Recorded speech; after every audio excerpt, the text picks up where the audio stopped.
नमस्कार जी। आज हम लोग पढ़ने वाले हैं विद्युत चुंबकीय प्रेरण का अगला हेडिंग विद्युत वाहक बल। उससे पहले हम सभी को जो शासन की गाइडलाइंस है उसके अनुरूप कोविड-19 से बचने के लिए नंबर 1 मास्क का अनिवार्य रूप से प्रयोग करना होगा और दूसरा आपस में सोशल डिस्टेंसिंग बनाए रखनी होगी, जिसके लिए न्यूनतम 2 मीटर की दूरी आवश्यक है। तो बच्चों, इस पर हम सभी को विशेष ध्यान देना होगा और अब हमें तो मास्क हटाना होगा क्योंकि हम आपको पढ़ाने वाले हैं और इससे हमारी ध्वनि आप तक स्पष्ट रूप से पहुंचे, तो इसलिए हमने इसको मास्क को हटा लिया है। अब हम आगे पढ़ना शुरू करते हैं। गतिक विद्युत वाहक बल, मोशनल इलेक्ट्रोमोटिव फोर्स, जिसको हमने शॉर्ट में लिखा मोशनल ईएमएफ। इससे पहले प्रेरित विद्युत वाहक बल, जिसे हम इंड्यूस्ड ईएमएफ कहते हैं, उसके बारे में हम पढ़ चुके हैं। तो अब हम शुरू करते हैं कि हमने मान लिया कि PQRS एक आयताकार चालक है रखा है, जिस पर जे के चालक क्षण स्वतंत्र रूप से आगे पीछे खिसक सकती है और इसमें जो चुंबकीय क्षेत्र है वो कागज के तल के लंबवत अंदर की ओर है। ऐसी स्थिति में अब अगर इसकी ये दूरी x है और इसकी ये लंबाई L है, तो J K R Q का क्षेत्रफल, अगर हम क्षेत्रफल निकालें तो कितना होगा? आयत का क्षेत्रफल लंबाई गुणे चौड़ाई, A बराबर हो गया L इंटू एक्स। ठीक है, तो इस क्षेत्रफल से बद्ध चुंबकीय फ्लक्स, बद्ध मतलब बॉन्ड, घिरा हुआ चुंबकीय फ्लक्स फाई बराबर हो जाएगा, फाई बराबर B इंटू ए या B L इंटू एक्स। ठीक, इतना चुंबकीय फ्लक्स आ गया। अब समय के साथ x परिवर्तित होने से क्या होगा? अगर समय के साथ मान लो कि ये चालक क्षण v वेग से दाईं ओर चलाई जाती है, उस स्थिति में समय के साथ x परिवर्तित होगा। x परिवर्तित होगा तो फ्लक्स परिवर्तन होगा और फ्लक्स परिवर्तन होगा तो विद्युत वाहक बल उत्पन्न होगा। फ्लक्स में परिवर्तन होता है, फ्लक्स में परिवर्तन होता है और फ्लक्स में परिवर्तन होता है, अतः उत्पन्न विद्युत वाहक बल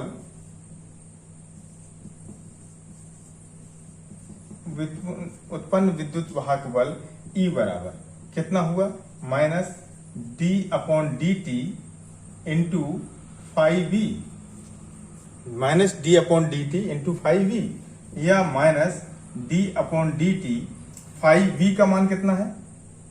5v का मान है BLX, लेकिन आप जानते हैं कि माइनस b चुंबकीय क्षेत्र है जो जिसका परिमाण नियत है, लंबाई नियत है, तो हमने यहाँ पे माइनस BL dx/dt या हमने इसको लिख दिया E बराबर BLV,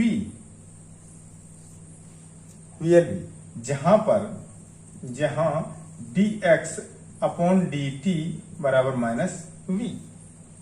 जो ये प्रदर्शित कर रहा है, ऋण चिन्ह यहां पे क्या प्रदर्शित कर रहा है कि इस प्रेरित विद्युत वाहक बल के कारण इस जे के तार में जो धारा बहेगी, और धारा बहने के लिए हम क्या देखेंगे कि जब ये चालक क्षण इस ओर चलाई जाती है तो इसमें उपस्थित धन आवेश और ऋण आवेश दोनों गतिमान होंगे। जब दोनों गतिमान होंगे तो सबसे पहले हम ऋणात्मक पे बात करें तो ऋण आवेश अगर इधर की ओर गतिमान है तो इसके गतिमान होने से धारा की दिशा किधर होगी? इधर की ओर। और जब धारा की दिशा इधर होगी, इधर की ओर और चुंबकीय क्षेत्र अंदर की ओर है, तो इस पर लगने वाला चुंबकीय बल किधर की ओर होगा? ऋणात्मक पे, नीचे की ओर। इस चुंबकीय बल के प्रभाव से इलेक्ट्रॉन इधर की ओर गतिमान होंगे, जे सिरे की ओर, और इधर धनात्मक रह जाएंगे, धनात्मक की अधिकता हो जाएगी।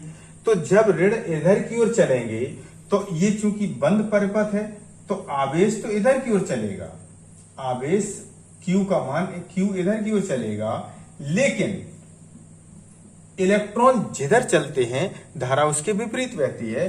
तो धारा की दिशा कौन सी हो गई? इलेक्ट्रॉन तो ये चल रहे और धारा की दिशा कौन सी हो गई?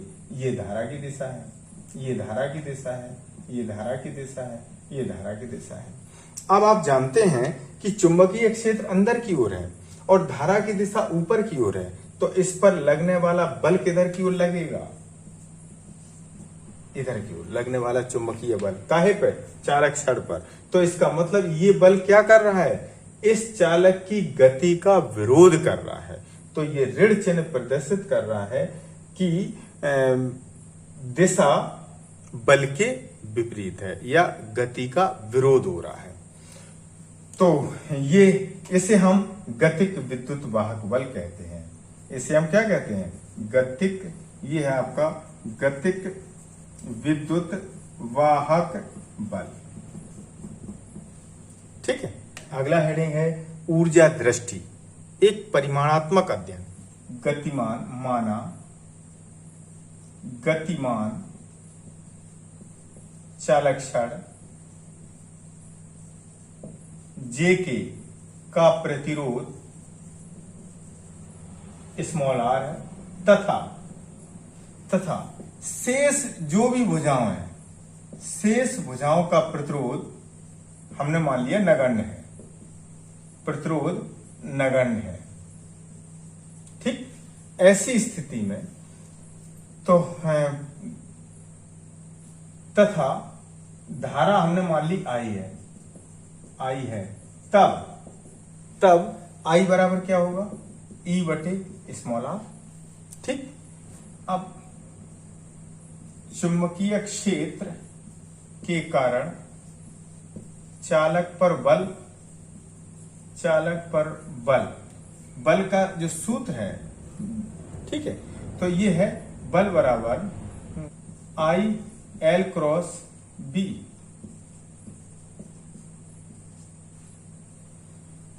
इस बल का परिमाण अगर हम परिमाण निकालें तो F बराबर आई एल बी। आई का मान कितना है? E upon small R into L into B. प्रयुक्त शक्ति P बराबर F इंटू बी, एक सूत्र होता है।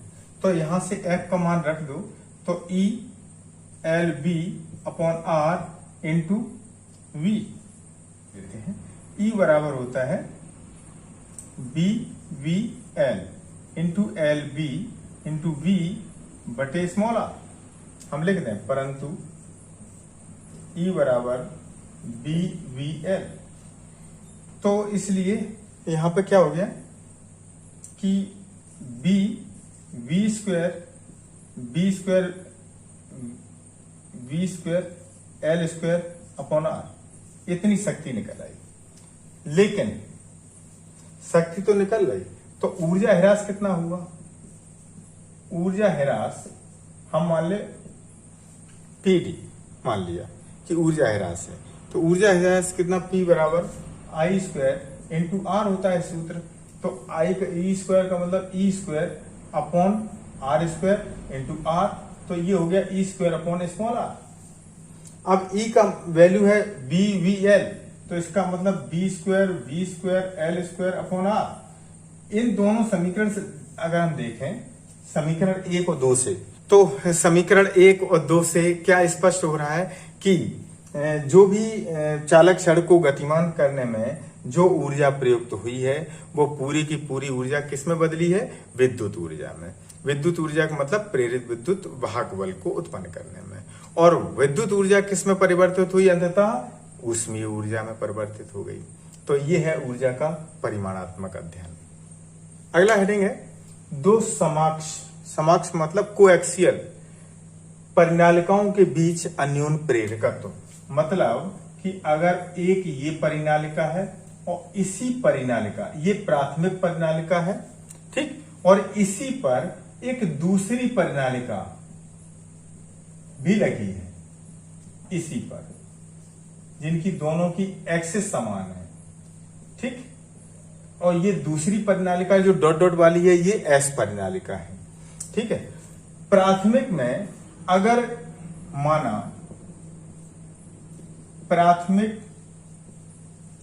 कुंडली में N1 फेरे हैं, जबकि द्वितीयक में N2 फेरे हैं। माना प्राथमिक में I1 धारा है, तब उत्पन्न चुंबकीय क्षेत्र B बराबर, प्राथमिक कुंडली में बहने वाली धारा के कारण उत्पन्न चुंबकीय क्षेत्र B बराबर mu naught into N I, जहां से तो B बराबर कितना हो गया, mu naught into N upon L, मतलब तार की प्रति एकांक लंबाई में फेरों की संख्या को स्मॉल एन से प्रदर्शित किया गया है, तो इसलिए हमने स्मॉल एन की जगह पे एन बटे एल, लेकिन हम एन की जगह पे कितना कर दें, एन वन, और आई की जगह पे कितना कर दें, आई वन। तो ये समीकरण नंबर 1 हो गया। द्वितीयक के प्रत्येक फेरे से बद्ध चुंबकीय फ्लक्स फाई बराबर, आप जानते हैं कि बी ए होता है, तो फाई 2 बराबर बी बराबर mu naught N one L into I one into A. तो यहां से हम निकाल लें डी, अब हम निकाल लें प्रेरित विद्युत वाहक बल, नहीं सॉरी, अन्योन्य प्रेरकत्व, अन्योन्य प्रेरकत्व M बराबर N2 फाई 2 बटे I1, ये सूत्र होता है। तो इस आधार पर N2 फाई 2 का मान कितना है, mu naught N1 upon L I1 into A, और पूरे के बटे I1। तो I1 से I1 काट दो, ठीक है, और तो ये हो गया mu naught N1 N2 mu naught N1 N2 into A, और अपॉन L, ये M बराबर निकल आया। हम इसको चाहें तो ऐसे भी लिख सकते हैं, M बराबर mu naught small m N2 into A. तो ये अन्योन्य प्रेरकत्व का सूत्र आ गया।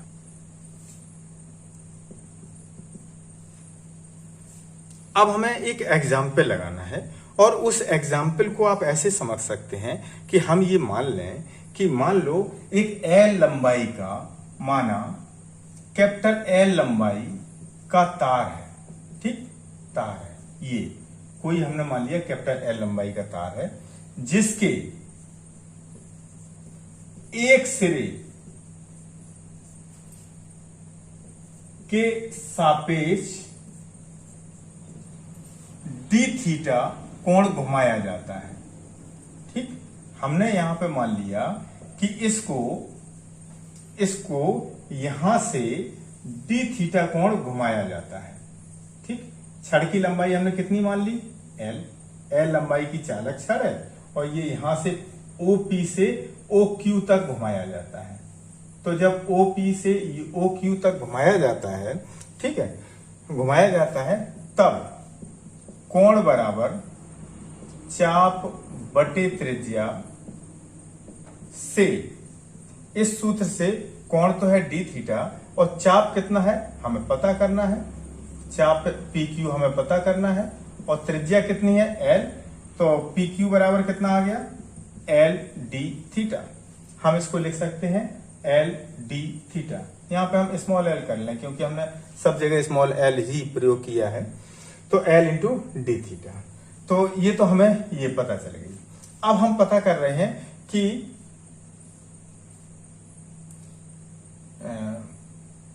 माना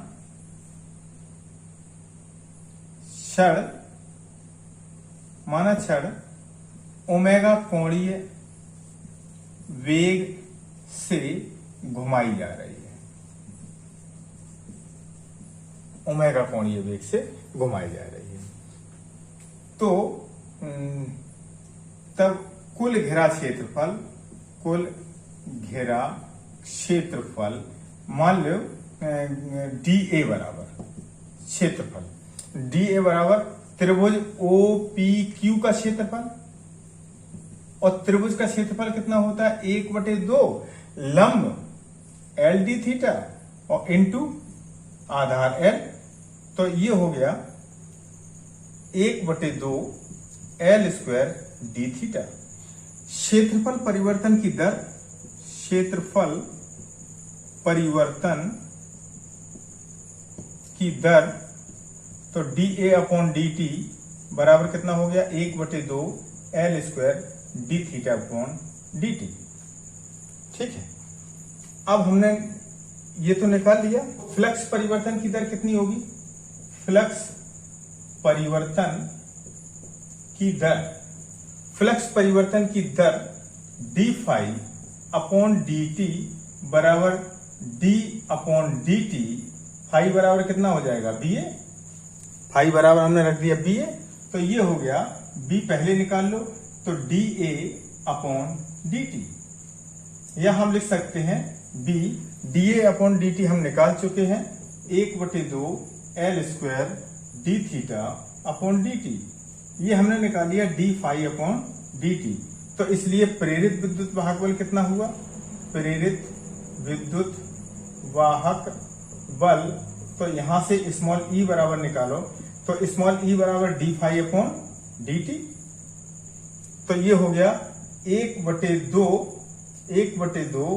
B L स्क्वायर D थीटा/dt, स्मॉल e बराबर।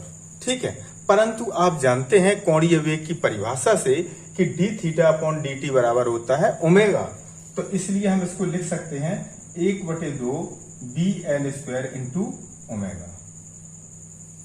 हमने यहां लिख दिया परंतु d थीटा/dt बराबर ओमेगा, तो इसलिए यहां पे E बराबर हो गया 1/2 B L स्क्वायर ओमेगा।